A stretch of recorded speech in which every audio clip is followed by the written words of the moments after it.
Meus irmãos e minhas irmãs, paz e bem.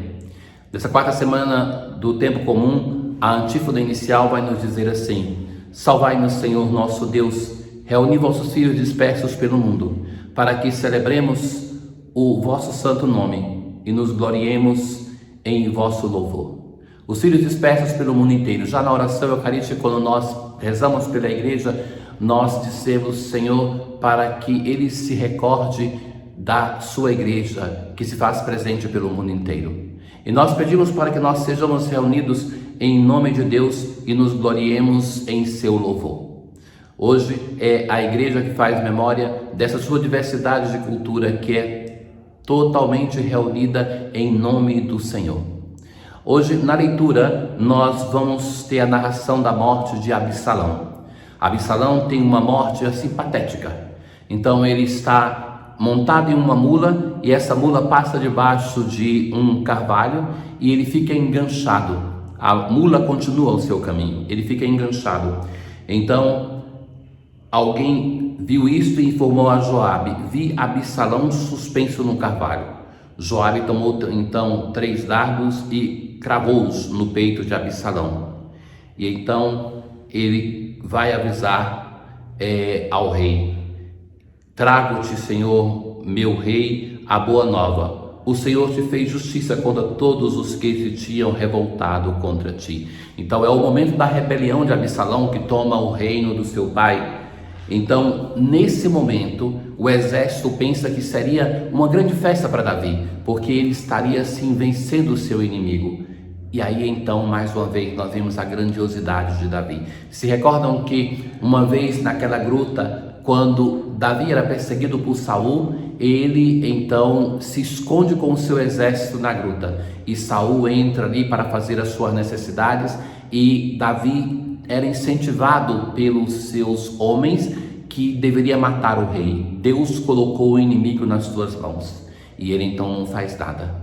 Ele então vai pensar assim: não posso fazer mal ao ungido do Senhor. Hoje então Davi estremeceu, caiu em pranto quando teve a notícia, vai dizer assim: meu filho Absalão, meu filho Absalão, por que não morri eu em teu lugar? Absalão, meu filho. Vejam que a grandeza deste homem. Então, diante da morte do inimigo que é o seu filho, ele fala: por que não morri eu em teu lugar? E nós vemos a grandeza desse homem em diversos modos. Então, também quando da morte de Saul e de Jonathan, então a grandeza que teve Davi. Então, nesse momento, a vitória se transforma em luto. Aquilo que pensava que seria a grande festa do rei se torna num pesar. É o luto pela morte do seu filho. Então, o rei estava acabrunhado de dor pela causa de seu filho. O salmo de hoje, ele é o sofrimento de alguém que perdeu alguma coisa grandiosa. Então, o lamento deste orante: inclinai ao Senhor vosso ouvido, escutai, pois sou pobre e infeliz. Piedade de mim, ó Senhor, porque clamo por vós todo dia. Animai e alegrai vosso servo. Escutai, ó Senhor, minha prece, o lamento da minha oração. Nós encontramos no saltério oração para cada momento da nossa vida. Então, nós temos momentos de salmos de grande júbilo, de salmo que colocam em interrogação porque não compreende o que está acontecendo, ou o salmo de hoje que é essa tristeza de alguém que se sente em um momento de dor, em um momento de desespero e por isso clama ao Senhor pedindo ajuda. Hoje, nós, no Evangelho, sempre segundo Marcos, que é o primeiro Evangelho que nós lemos no tempo ferial, Jesus está numa barca. Nós estamos, recordemos, naquela sessão da barca. Muitas vezes a barca é citada. Aproximou-se então um dos chefes da sinagoga, chamado Jairo, e disse: minha filhinha está nas últimas. Vem e põe as mãos sobre ela, para que ela sare e viva. Nós temos a narração hoje de 2 milagres. Então começa o texto do Evangelho contando a história da filha de Jairo, que vai terminar no final. Isso que se chama a narração em sanduíche, que é muito próprio de Marcos. Depois se conta, no meio deste milagre, um outro episódio de uma mulher que tinha uma hemorragia. Então o Senhor então o acompanhou. numerosa multidão seguia e comprimia. Então, nos dois milagres tem essa multidão que está comprimindo Jesus. Então, ali aparece esta mulher. Ora, achava-se ali uma mulher que há 12 anos estava com uma hemorragia. Tinha sofrido na mão de muitos médicos, gastou todo o seu patrimônio e piorava cada vez mais. Veja que uma pessoa com hemorragia, então também uma mulher que tivesse uma perda de sangue, ainda que pela menstruação, ela era considerada impura. O sangue, para a tradição do povo de Israel, quando está dentro do corpo é algo sacro e é símbolo da vida. Quando perde-se do corpo, então é algo que é impuro. Então essa mulher não podia estar em público e ela tem essa coragem. Essa mulher rompe, não aceita essa sua condição e ela vai e tocou na roupa de Jesus. Muitas vezes no Evangelho as pessoas buscam tocar Jesus e sentem que e pensam antes que se assim o fizerem serão curadas. E de fato a hemorragia parou. A hemorragia dessa mulher que os médicos tinham feito sofrer tanto que gastou o seu patrimônio e continuava enferma. E ela sentiu dentro de si que estava curada. E Jesus então vai fazer uma pergunta: quem tocou a minha roupa? Os discípulos vão dizer assim: estás vendo a multidão que te comprime e ainda perguntas quem me tocou? A mulher, cheia de medo e tremor. Então ela, percebendo o que lhe havia acontecido, veio e caiu aos pés de Jesus e contou-lhe toda a verdade. E a resposta de Jesus: filha, a tua fé te curou, vai em paz e fica curada dessa doença. Então, depois do início da narração do Evangelho, que fala da filha de Jairo, nós temos a cura desta mulher. Uma mulher que, desencantada, desenganada pela ciência, ela tem ali a coragem de fazer aquilo que ela é movida no seu interior.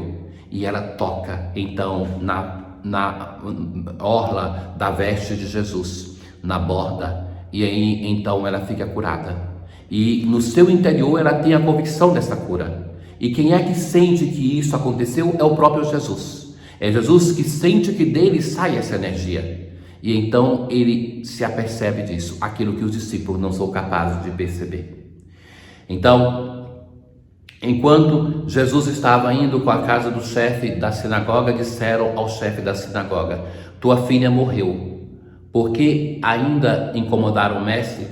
Jesus vai dizer para ele: não tenhas medo, basta ter fé. Não tenhas medo, basta ter fé. Tantas vezes nós temos essa expressão no Evangelho: não tenhas medo. Então, que é um empecilho para a nossa experiência de fé. Por que temer? Por que ter medo? E não deixou que ninguém o acompanhasse, a não ser Pedro, Tiago e seu irmão João. Vejam que esses são os mesmos discípulos que estão com Jesus, por exemplo, na Transfiguração e no Getsemane. Quem são esses discípulos? Pedro, aquele que é o príncipe da igreja.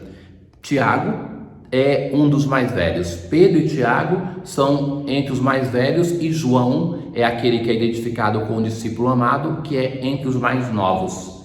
Então, quando Jesus chega, encontra a multidão que está chorando e vai dizer: por que esta confusão e este choro? A criança não morreu, mas está dormindo. Começam então a caçoar de Jesus.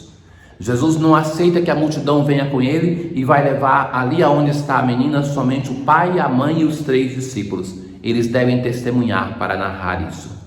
Então Jesus toma a menina pela mão e vai dizer: Talita cum, que quer dizer: menina, levanta-te. Ela levantou-se imediatamente e começou a andar, porque tinha 12 anos. Veja que 12 anos também era o tempo de sofrimento daquela mulher que foi curada no Evangelho de hoje. O número 12 é o símbolo do povo de Israel.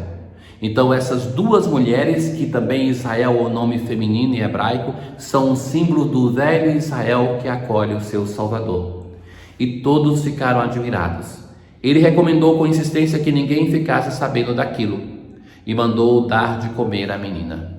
Então, um segredo, mas também a ternura de Jesus, a compaixão, que se preocupa com aquilo que parece banal, mas que é um gesto de afeto e de ternura.